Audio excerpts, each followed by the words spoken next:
Isang mapagpalang araw po sa ating lahat. Ako po si Jonella Bianca Diaguila.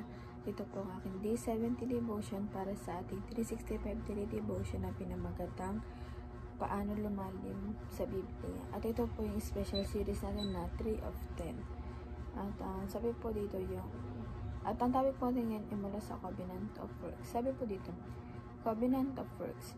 It refers to the agreement between God and Adam before the fall, in which Adam, acting as the representative of humanity, was promised eternal life and blessing upon the condition of perfect obedience and death upon disobedience. Parang ang bigat po, no?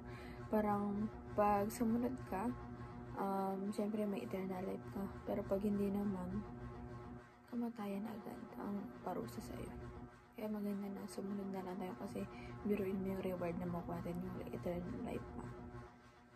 At ang Bible verse mo natin matatagpuan sa Genesis chapter 2 verses 16 to 17. Sabi po dito, And the Lord commanded the man, You are free to eat from any tree in the garden, but you must not eat from the tree of the knowledge of God, good and evil. For when you eat from it, you will certainly die. Sa Tagalog naman po, sinabi niya sa tao, makakain mo ang alinmang bungang kahoy sa halaman, maliban sa bunga ng punong kahoy na nagbibigay ng kaalaman tungkol sa mabuti at masama. Huwag na huwag mong kakainin ang bungang iyon sapagkat sa araw na kakainin mo iyon ay mamamatay ka. Kaya nga po, yung teachings natin ngayon ay mula sa The Covenant of Works. Sabi po ito, number 1, Adam is the head of humanity. Kasi siya, di ba, yung unang ginawa ni Christ na human, di ba? Kaya siya yung pinaka-head natin sa lahat.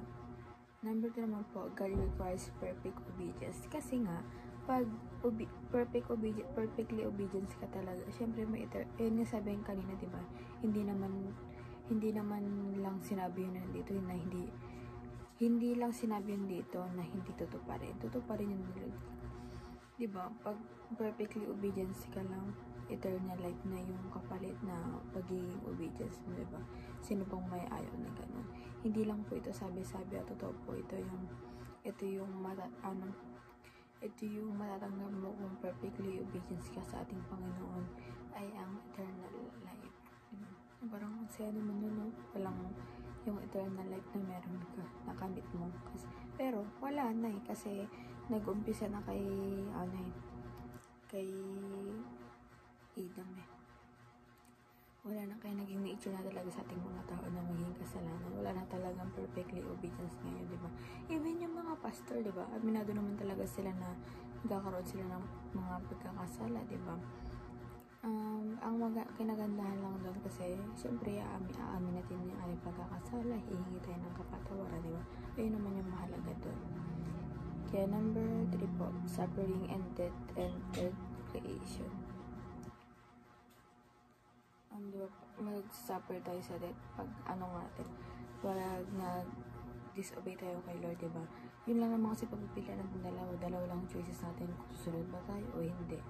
Kung susunod tayo, eternal life. Kung hindi tayo sunod, kamatayan agad ang may ipapatang sa atin na kaparusahan, diba? Dalawa lang naman choices natin and nasa atin na yun kung anong choices na pipiliin natin. And application naman po, compare yourself to God's standard. Parang maganda pala na kino-compare mo yung sarili mo sa God's standard kaysa sa mga tao. Kasi nga sabi kanina, kung sa tao mo lang i-compare yung sarili mo, syempre magiging mabuti ka. Lalo na yung pag yung kasalanan ng kino-compare mo sa is mas mabigat. Syempre isipin mo na parang i-gaslight mo pa yung sarili mo. Sasabihin mo na mas maano naman yung yung kasalanan ko, diba? Parang gaganunan mo pa. Pero mali pala. Dapat pala sa God's standard tayo tumitingin kasi malalaman mo na masama ka, makasalanan ka ganun. Ayun yung pinaparealize sa atin na makasalanan tayo na kailangan na doon natin i-compare sarili natin sa God's standard. Number 2 naman po, contemplate the gravity of sin. To grab yung bigat ng ating mga kasalanan, diba? Parang mini-measure siya ganun. Pero kabaliktaran naman itong number 3, cherish the greatness of the covenant of grace, diba? ito naman, kung yung bigat ng kasalanan, ito naman pagpapatawad sa atin ng Panginoon, di ba? Kaya dapat i-cherish natin ito at maging grateful tayo sa Kanya. Kasi nga dahil nga sa covenant of grace, di ba? Minahal niya pa rin tayo sa kabila ng lahat ng mga nagagawa nating kasalanan. And yun lamang po ang aking devotion ngayong araw. Sana po may natutunan kayo at huwag natin itong kalimutan na i-share sa ating mga mahal sa buhay. And God bless.